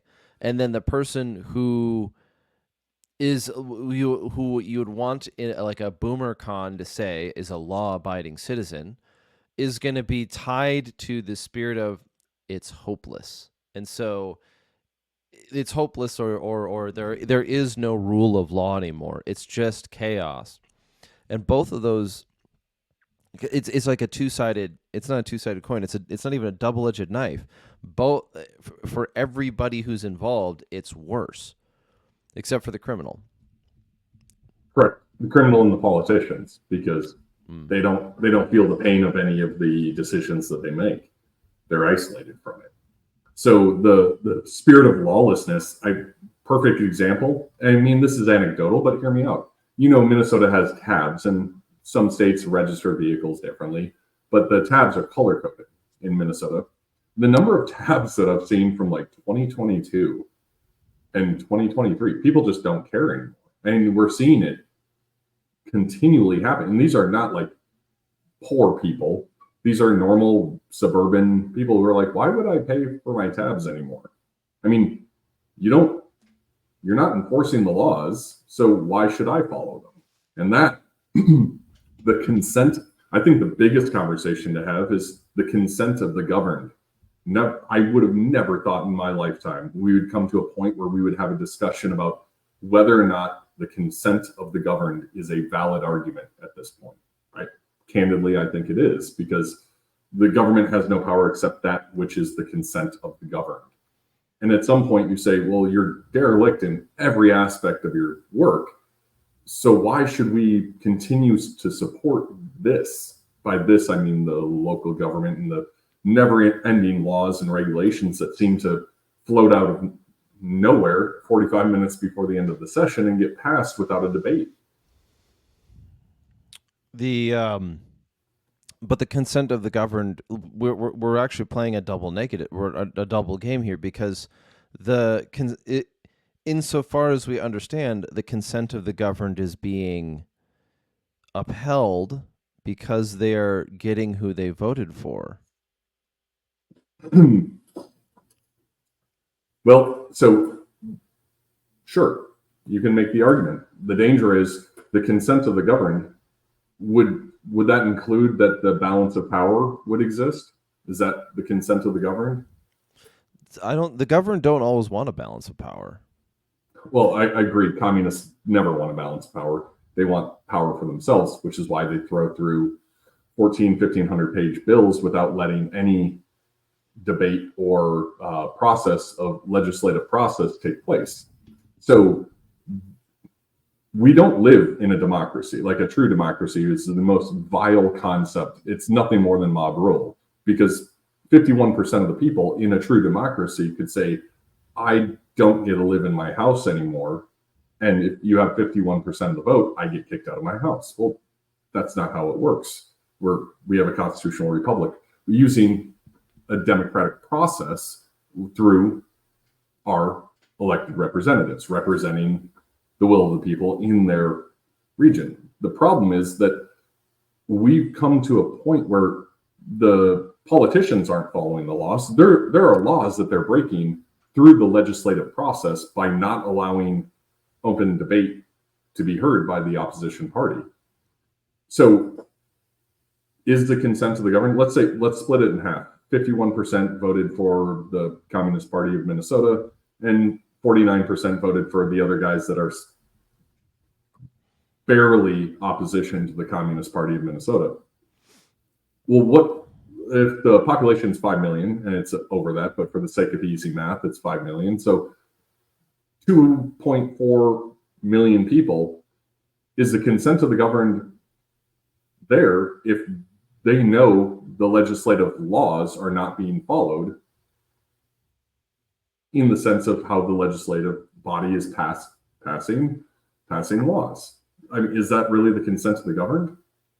No, it wouldn't be the consent of the governed in that sense, because it doesn't. Because it would most actually the probably the closest tie that I could bring it up to is a conscientious objector, which is a bit of a misnomer, but like it would be, or not a misnomer, but it's a bit of a bridge. But it is the closest thing that I could think of, is that, the country has decided to go to war, World War II, famous, there's that movie about the one guy who's a conscientious objector. He's a medic. He's like pulling people off the battleground. He's still participating in some extent, but he's not whatever. So the American political system, though, has to deal with this problem of, well, what happens when you have a slight minority by 49% who doesn't want to go along with the current thing? Well, it's not a super. We've tried super majorities, and we've tried other different issues and other different solutions to that. But the kind of the problem that you also have to face there too, that comes down to what happens when the majority votes for something that's abhorrent. Which they are, by the way. I mean, we've seen it happen in history plenty of times. So, yeah, if you want to, everybody goes back to Nazis, right? Because it's the easiest thing. It's always the Nazis, right? So you go back to Nazism, and let's say 51% of America votes for concentration camps, and put whatever group you want that the 51% says you should put that group in a concentration camp. Is that how our country is? Is that the consent of the government? I vote people from Norway. We'll have Swedish supremacy. Swedish. That was a joke, everyone. That was a joke. But that's why we don't have a simple majority rule, because that is mob rule. That's a horrible concept of government at any type of scale.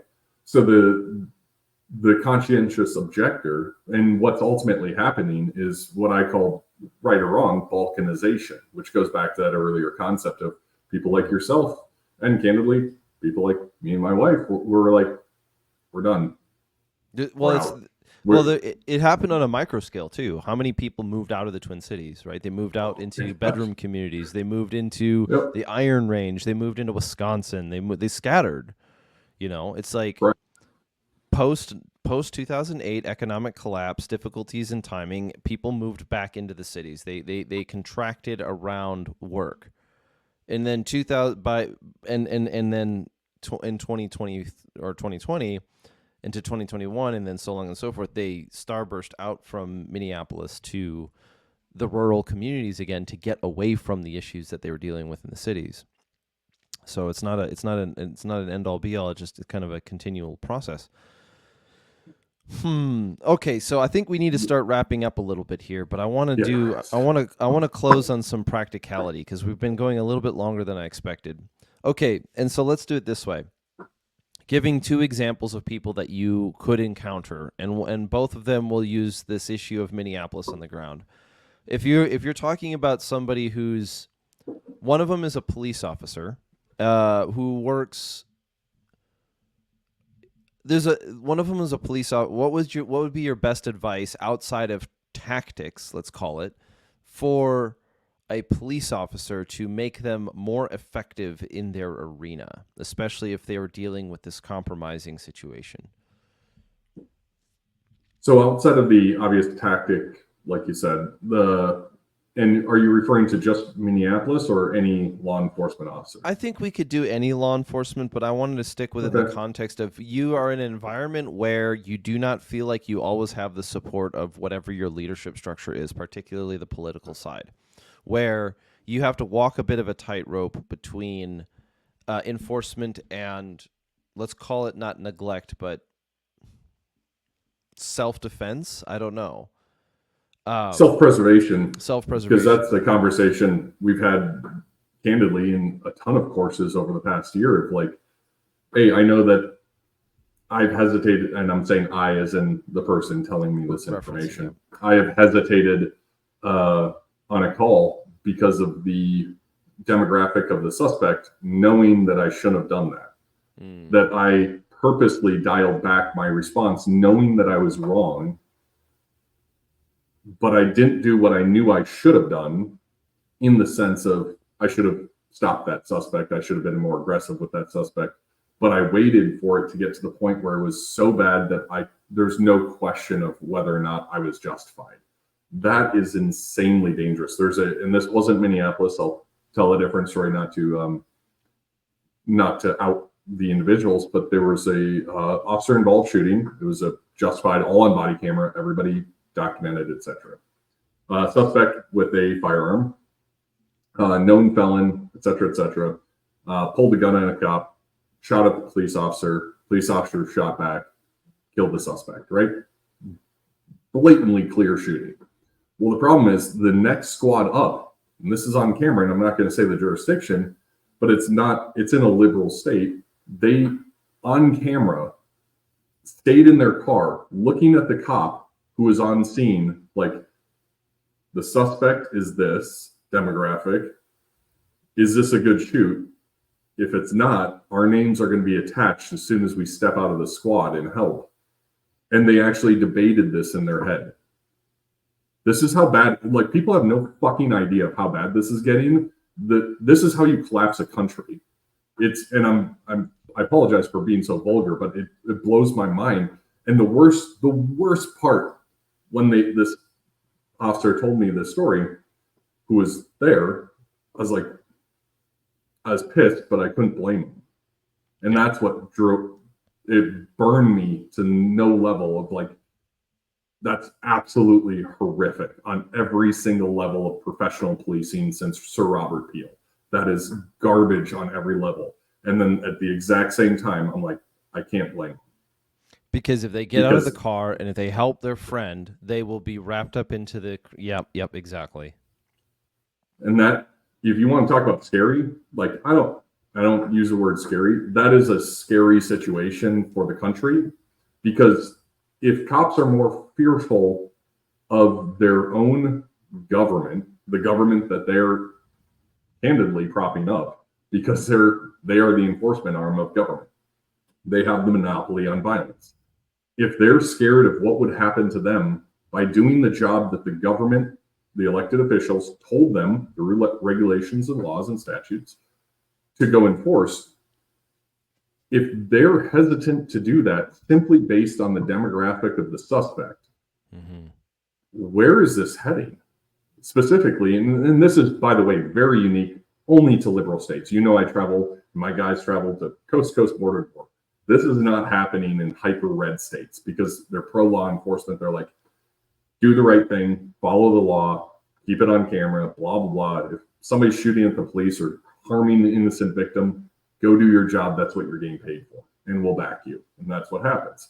In these other states, now that scenario did not happen in Minnesota. It happened somewhere else, but for the purpose of this discussion, that in Minnesota, and I know there's another shooting in Minnesota where officers that were on scene, I personally talked to them, and they're like, I knew I didn't react this way because of these factors that I should not have weighed into my decision making, but because of the political system in Minnesota, I knew that it was not in my best interest to act this way, to do these tactics, because of the perception. Not even, they knew they would be in the right legally, morally, ethically. They knew they'd be in the right with their actions, but because of the system that's been created here and allowed to be created, they purposely dialed back. And for the clowns that vote for this, you're creating the hell that you deserve. Has the hesitation started costing lives? Have you seen any cases of that or examples? I guarantee it has. I would say unequivocally it has. After this, we'll follow up. I'll send you a body cam where, thankfully, I love body cams because it's kept more cops. It's proved more cops did the right thing than it's proved more cops have done the wrong thing. They're phenomenal tools. But the danger is what we're seeing is the hesitation, right? There's a Ferguson effect. In law enforcement training, there's a concept called the Ferguson effect that took place after Ferguson, where cops were more hesitant to get into these altercations or to do proactive policing or problem-oriented policing or go target who they knew were violent criminals. Now the Floyd effect is in full effect. And the compounded piece of this is just a degradation in law and order, which then ultimately leads to this, if broken windows theory, the concept of, if the window's broken, why should I care about this neighborhood? And then normal people start going down that rabbit hole. So to go full circle back to your question, what would I recommend to cops? I would say, first, go read Ordinary Men about Police Reserve Battalion 101. Read the book. Just take a day off, read the book.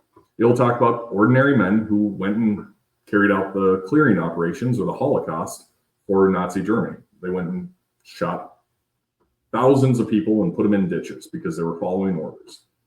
If you don't know where you stand when the hard questions come up of lockdowns, I'm going to tell someone they are not free to meet with their family in their own home.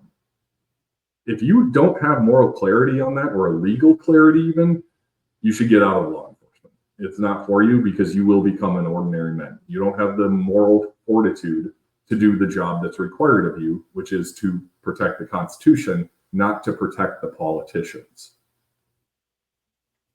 That would be my first. And then the question after that is, I get asked all the time is, hey, I'm thinking about getting out of law enforcement. And I've been doing this for 10 years. At the start of the show, you were talking about 10 years. 10 years ago, 8 years ago, 6 years, whatever it was, 6 years ago, I'd be getting calls. Hey, my kid is thinking about getting into law enforcement. Can you introduce him to anyone? Can you help? Because it was very competitive to get into law enforcement. Can you help him get in? Can you get him a ride along? Whatever. Then it shifted to, I stopped getting those calls. I've completely stopped getting those calls. And the only calls I get are from cops saying, hey, I'm thinking about getting out. Do you know any private sector? What's the best way to get out?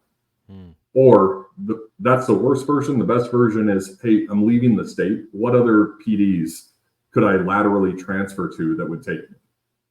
That's better because at least they'll fortify places that want a rule of law. The worst part is that the fallout that's going to come from this, we haven't even felt it yet. That's the worst part. It's bad, but the U.S., in so much as the liberalist shitholes of the U.S. who are allowing this behavior, they haven't even felt how bad it's going to get, because Minneapolis, I think I was looking up, it's down to 400 cops, give or take. Most of those are not on the road. Less than half of them are on the road. They're supposed to be at about 1,000 cops. that nobody's coming for you. Like, and for you as in the citizen in these areas, you're literally on your own. And even worse than that, you're more likely to be criminally charged in these jurisdictions that will see you as the problem for defending yourself. Yeah. And that's where the balkanization is going to speed up. So, I had it and then I lost it again. I'm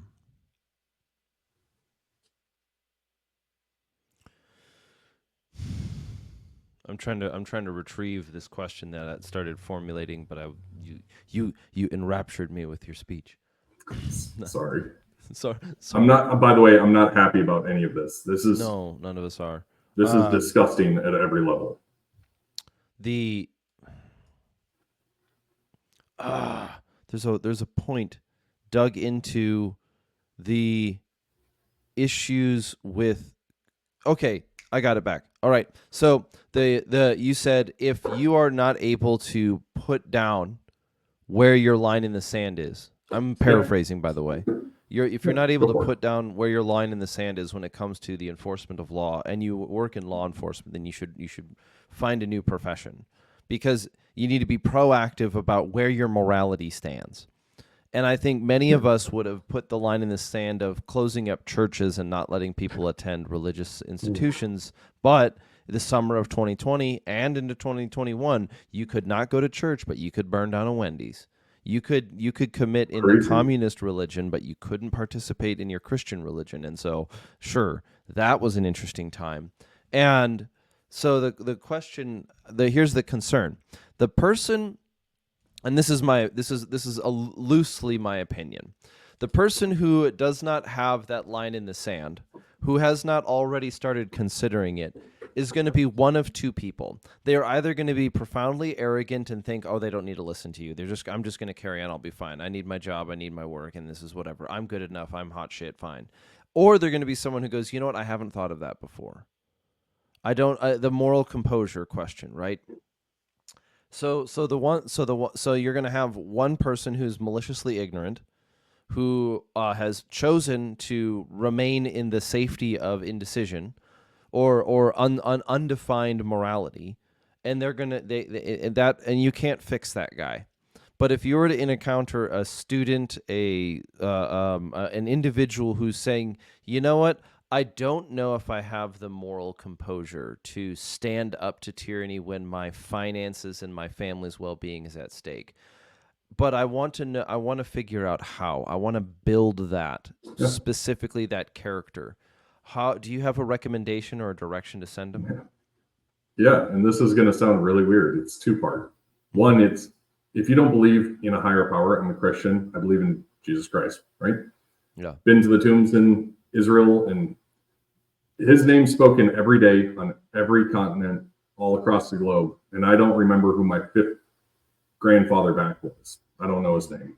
I just don't. And that maybe I'm a horrible person. Everybody knows theirs, but my family history is impressive. I'm proud of it, but I don't know 4 or 5 generations back. I can't name them, but that guy's name is everywhere. So go to church, look, or even just read the Bible. Like, read the Bible from a historical document. Then there's that part. The other piece is, and most people won't see this one coming, if you're not financially secure enough to say fuck you, you are a slave to that person, and you will always keep, if you have emotional hijacking as it relates to finances. And this is something that is really hard to work on, because there's emotional, my wife and I call it emotional hijacking when it comes to finances. We fight very, very diligently not to become emotional when numbers come up, when dollars and cents come up. It's like, it is what it is. Whether that's our tax bill, we'll pay it, right? Whether that's this payment, this got, groceries are more expensive. We're obviously not happy about it, but we're not going to be emotional about it. Let's figure it out. But if you're in law enforcement and you have no financial means to walk away, should you need to, should push come to shove and you get fired for standing on the line and saying, you know, that's against the Constitution. I'm not doing it. You want to do it? You go do it. I'm not doing it. If you don't have that in you, one, from a moral standpoint, look into Christianity. The other piece is from a financial standpoint, if you haven't built in any other mechanisms to generate sustainable life expenses outside of your W-2, your job, you're always going to have that in the back of your head, especially with kids. Like, oh, if I say no to the chief, will they fire me? And if they fire me, I've got a mortgage payment, I've got a car payment, I've got kids in school, which are all very, very real concerns. What I'm saying is, to those cops, go read Dave Ramsey or Rich Dad Poor Dad. Clean up your financial house so that you can say fuck you. And I'm being vulgar on purpose. I apologize. I don't apologize. Some people need to be told to go fuck themselves. Yeah, and if somebody's telling you to close a church and that people aren't allowed to go to that church and they're part of government, you're like, they deserve to go fuck yourself. Yeah, a strongly worded response. The other one would be Anti-Fragile by Nicholas Nassim Taleb. He talks about great book. Talks about that concept of the little. If you're more in the cerebral side and the numbers kind of make you have a headache, that's a good place to get started too. So, cool. Well, Peter, where do people find you? And if they're in law enforcement, they're listening to this. How do they get? Is it a request training thing? What's the pipeline here? So we built a unique pipeline, if you will. But you can find us at archwaydefense.com, archwaydefense.com, or on X at Archway Defense. We prefer that platform just because Elon's doing great stuff, and Instagram and Facebook is horrible. We're on all the other ones at Archway Defense if we haven't been banned there yet. But find us on X or at the website. And then for law enforcement, we have what we call sponsored courses. So we provide training to state, local, and federal law enforcement, pistol and rifle training for free. And it's free because of the generosity of our sponsors to allow us to go around the country training LE, getting them better, making sure they come home at night. Performance. So we don't go over tactics in those courses. It's simply weapons development, being able to be a better, faster, flatter shooter so that, heaven forbid, you do pull a firearm in your line of work, that you have the confidence to not use deadly force until it's absolutely necessary based on your use of force policy. So archwaydefense.com, if you're law enforcement, reach out to us. We have a waiting list. We've done 20-something courses in the past 2 months now. So yeah, it's been busy, very busy. But reach out to us. We'd love to train with you. Cool. Yeah. So how long's the wait list? It's actually geographic wait. So the wait list, I think we have 200 departments on that list, but we can't possibly hit all of them, especially in 1 year. But what happens is we'll have, like we do on the road to SHOT Show, for those who know us, we'll do a long road trip to SHOT Show, and every dot along the way, we'll find agencies and say, hey, we're in your area from these days to these days. Do you want a course? Costs you nothing. Just bring the officers and the ammo. And then we'll hit up those courses all the way down. So we'll generally do longer road trips. If that doesn't work, hit us up at any of these regional SWAT conferences, TTPOA, OTOA. We were just at Indiana SWAT, SOTA, all these other SWAT conferences. We're always there too. Cool. Well, there's plenty of ways to get a hold of you, and I like that it's regional because it doesn't just sort of time block people. It being 2024, this might be a good year to plus up on your training, just because it's an election year. We all know it, but it is what it is. It is what it is. Tensions are high. Decision making is down. Morality is under evaluation, and as our great leader Joe Biden says, it's a battle for the soul of the country. So some humor baked in there at the end. Well, hey, Peter, thanks for coming on the show. Thanks for working through some technical issues and for sharing what you had to say about kind of what happened with Minneapolis 2020, 2021. And let's see if lessons are learned by this generation. And if not, well, then I guess we're going to learn other lessons in a whole different category. But if you've enjoyed the show, if you've been a part of it, you can find us at redactedllc.com and redactedculture.locals.com for our, parody of Patreon. And stay tuned because I'm getting ready to drop a review. If you're watching currently, it may have already been out, but I'm getting ready to drop a review comparison of the PSA Jackal versus the BRN 180 for American piston-driven guns as a comparison. So who knows which one's going to be the official winner for 2024. But with that, in closing, Peter, thanks for joining the show. Thanks for having this long conversation with me. And I look forward to seeing you next time I'm in your neck of the woods, wherever that may be in the near future. So, as always, with that, thank you for having me. Keep up the good work. Go forth and conquer.